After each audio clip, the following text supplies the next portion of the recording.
Welcome to WAVE, Channel 20, Auburn Community Television, and this episode of Meet the Artist. I'm your host, LouCinda Laughlin. Meet the Artist is supported by the North Auburn Artist to introduce artists in the local community.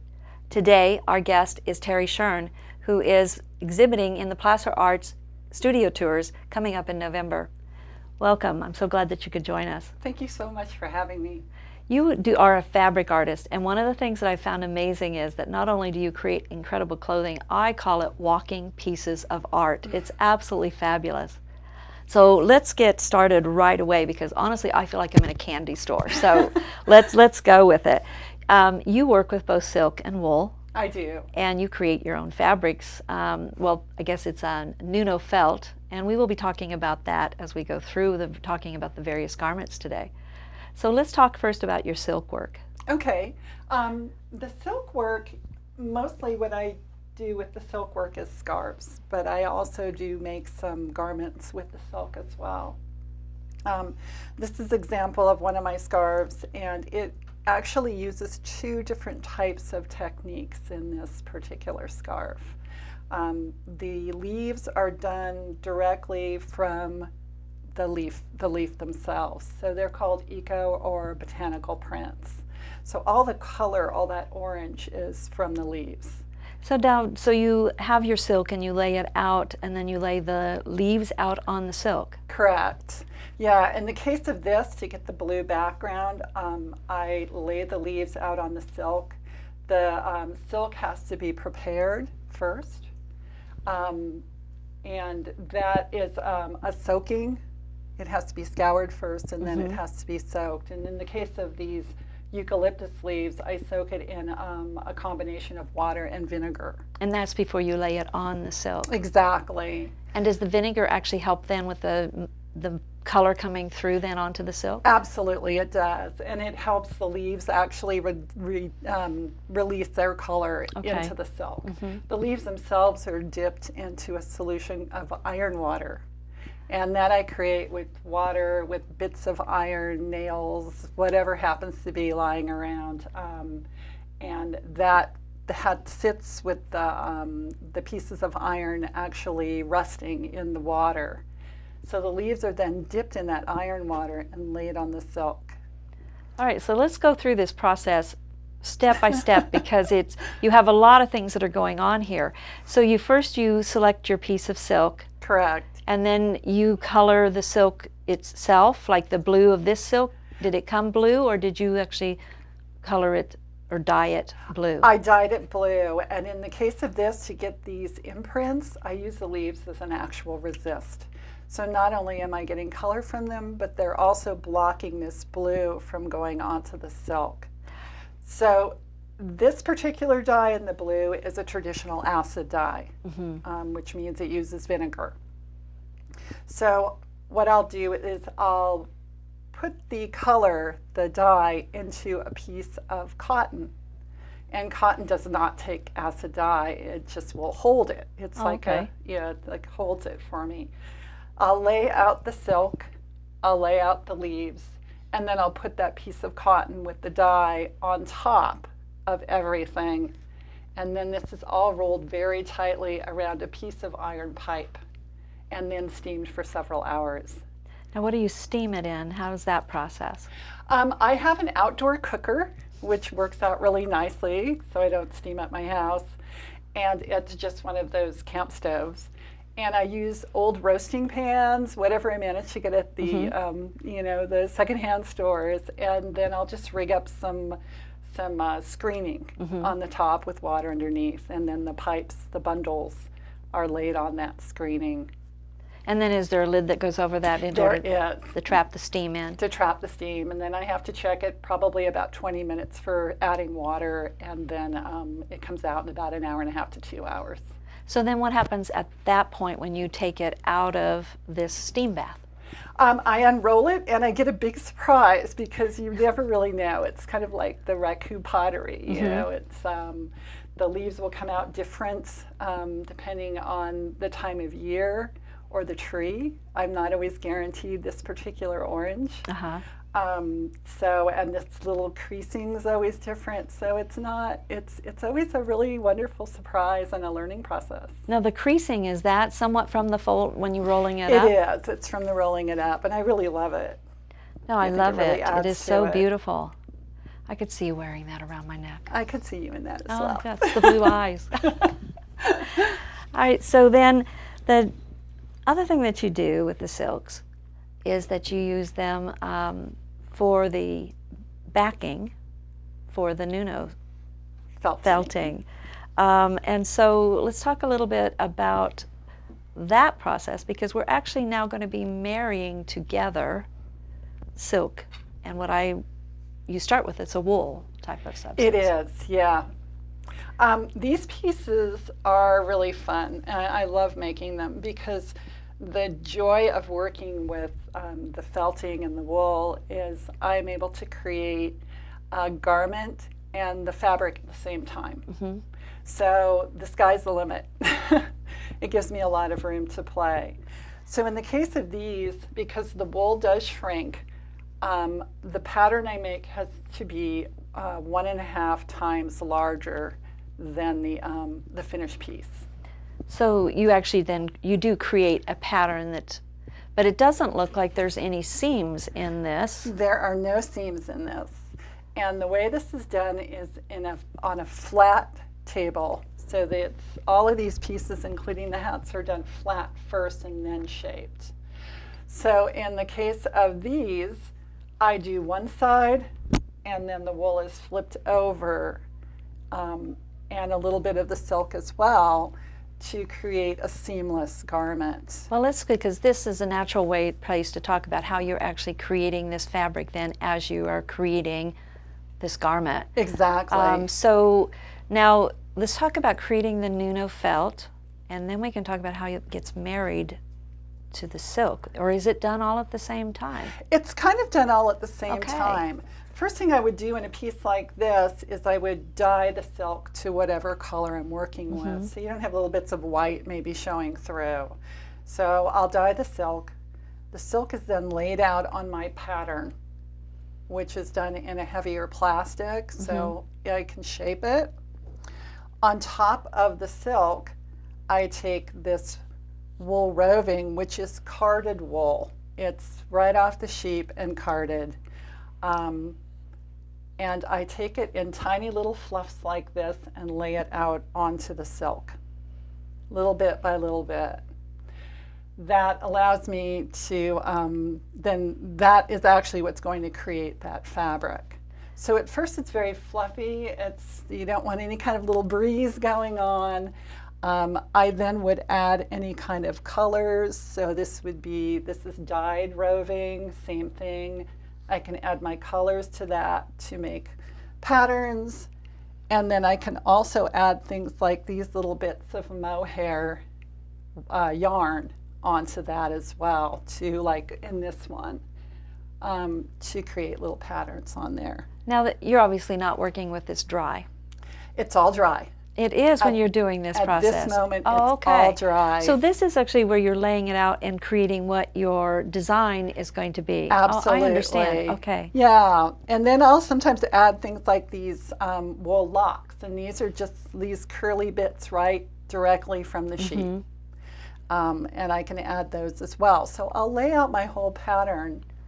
Once everything's laid out, then I take a squirt bottle with warm soapy water and I squirt the whole thing down to dampen it. Okay, before we get to that step, so you have this whole, so when we're doing this garment, you have this whole pattern laid out that is this entire dress. Right.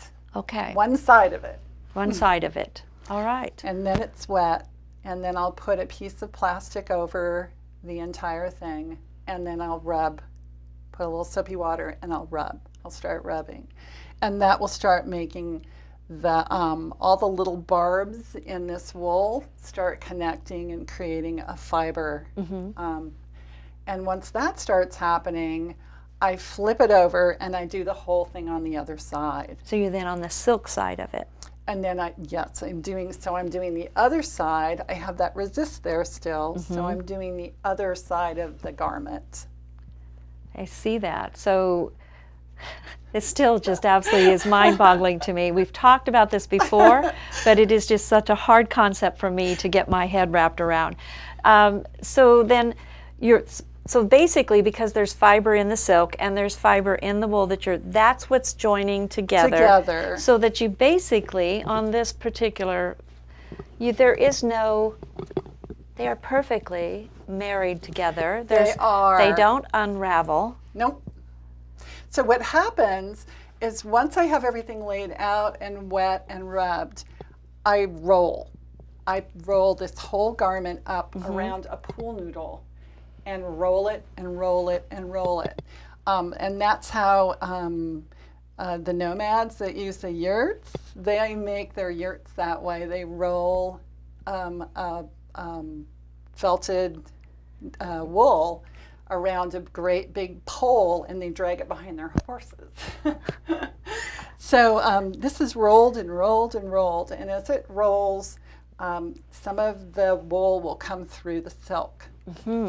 And once everything is cohesive, like the wool is all clinging to itself and all the barbs are in there, I will turn it over inside out, and then I will just lightly rub like this, and that will pull the wool through the silk, and that's what makes those really connect. So now when I'm looking at this, there has to be a seam someplace in this. Isn't there a place where you actually join it?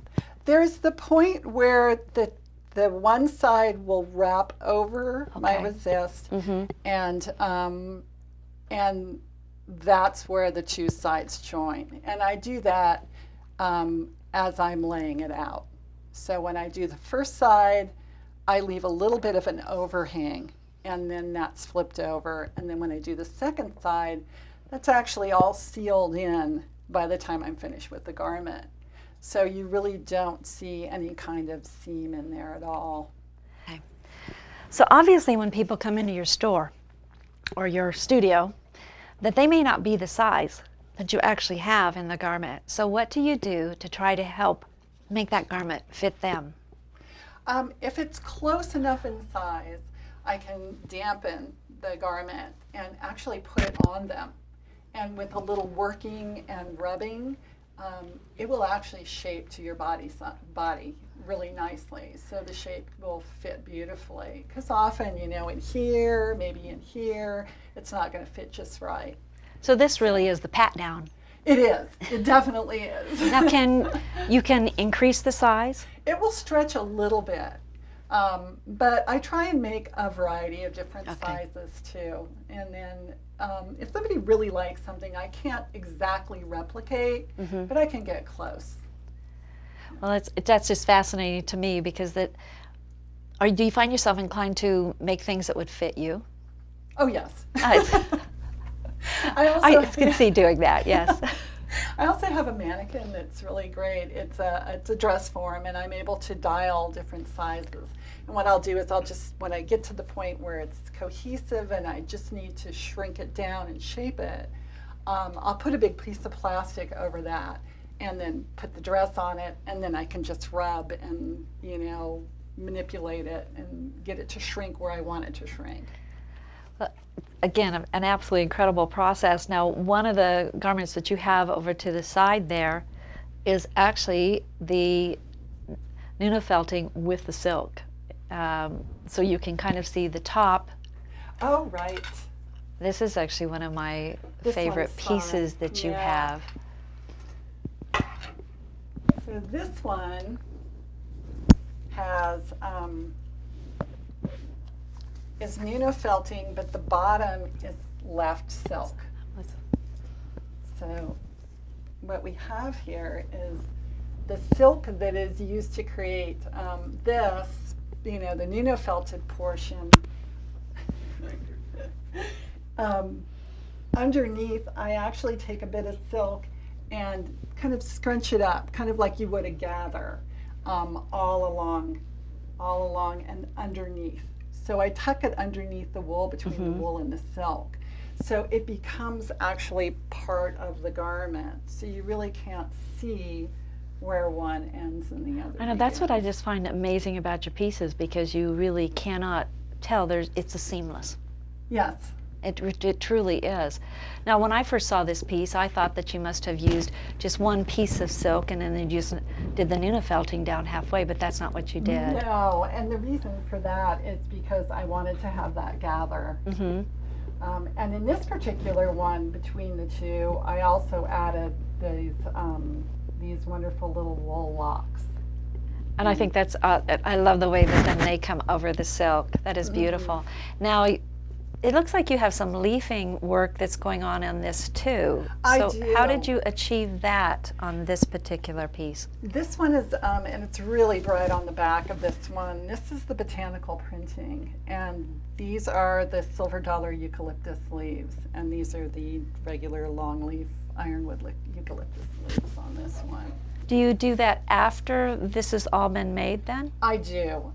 So I just use a neutral undyed wool on this, and then later we'll then put these, do the leaves. And it's pretty much the same process as that silk scarf. It all has to be prepared in the vinegar water, soaked, and then the leaves are placed. It's all wrapped around an iron pipe and then steamed for several hours to get that color onto the wool. So the Nuna-felt goes through that process just as easily as the silk does then? It does. Now, did you attach the silk skirt after that process then? No, it was all done. All done. In fact, when it rolls around the pipe, I have to make it very tight around the pipe. So I use twine and wrap it very tightly to create a bundle that's very tight. So this, I dipped the whole thing in a eucalyptus dye bath then, and that's how the skirt got its color. So the variations that you have. It's from the twine. That is incredible. Now on the hemline, it's an irregular hemline, but it actually works absolutely beautiful with this piece. And I noticed that it seems to kind of bunch up on some of the hem, like we have like in here. It does, yeah. So what's created? Is that through the rolling process? That's that through did the that? rolling process, yeah. Yes, but that is just amazing, and it makes it such a unique item. They're very organic. Very much so. Yes, I could see being out in nature and just running through the woods. It is absolutely beautiful. Like I said, they are walking works of art. So then you also do where you can go and find something that's in a used clothing store and do a little bit of a revamping of it and create a brand new piece of clothing. And you have an example of that. I do. That's a lot of fun. I love repurposing. So in the case of this one, this is a beautiful cashmere sweater that somebody gave up. And it's breathed new life into it, adding the botanical prints. These are ironwood eucalyptus, and the little pods that you see on those little green pods, they give a beautiful color. And in the case of this, I got the this dye on the sleeves by wrapping the whole thing up around the bundle and just making sure the sleeves were on the outside of the bundle when I wrapped the twine. And then when I dipped the whole thing into a eucalyptus dye bath, then I got the color on the leaves. So there is a sleeves like that. Yeah, so they come out to darker. Okay, so when you're doing this process, you use multiple kinds of leaves, and can you talk about the variety that you find? Absolutely. One of the joys of doing this is going out and finding leaves and experimenting and seeing what kind of colors I can get with what leaves. In the case of this one, this is walnut. And I always get these beautiful results from walnut. Walnut is a really wonderful, I get greens and browns from walnut.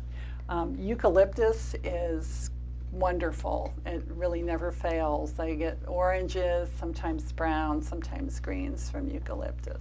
I've tried a variety of leaves. Some of them just really don't hold their color. These ones are tried and true. I've had them in my studio for some of them for up to 5 years, and I know they don't fade, and that's really important when I'm selling my work. Now, in looking at them and the leaf patterns like on the scarf that you have behind you and on the sweater, these look like you must be gathering leaves in the fall, but that's not the case. No, these are all green leaves. And the oils in the eucalyptus create an orange. It's pretty fabulous because you'll see a green leaf and you really don't know what kind of color you're going to be getting from them. Well, yeah, that was what the major surprise for me, because as you had indicated, that I guess it's the more chloroform that's in the leaves actually create a more intense color when you go through this process. Right, and fall tends to be a really good time for that reason because they've been through the summer. Eucalyptus are great. I can gather them pretty much any time of year, but of course walnuts or catalpa. I've used catalpa leaves and catalpa pods.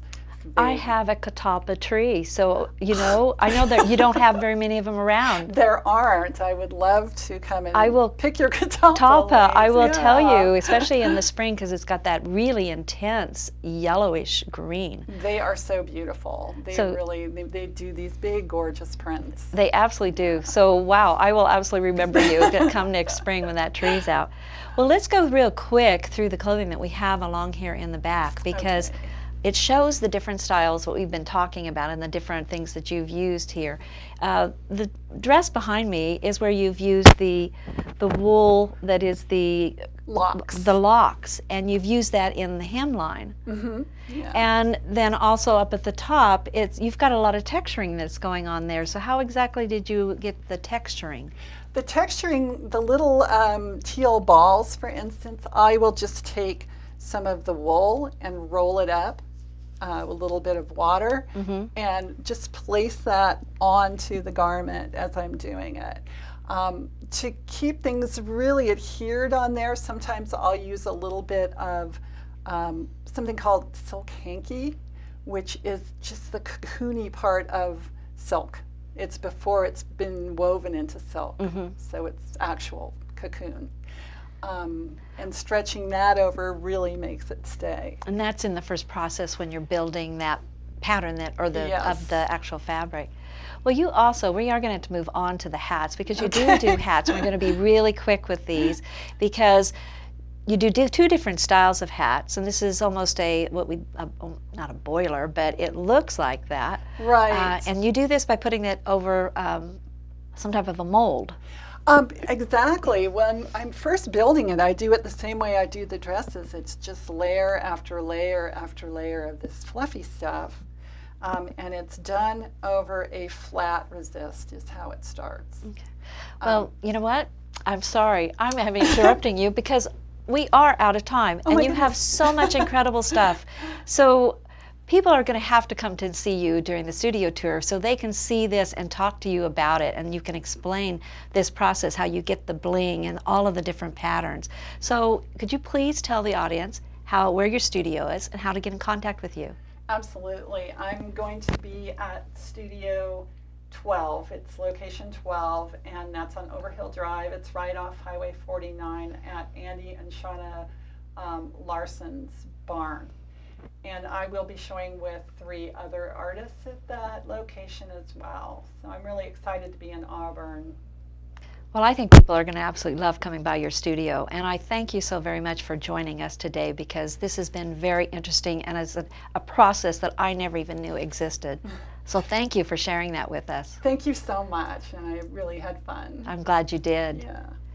And I want to thank you for tuning in to Auburn's Community Television on Wave Channel 20 or watching us on YouTube. We hope that we can bring some artists into your home, and hopefully you'll be looking for some artists out in your neighborhood. Who knows? Maybe there's an artist within you. Thank you.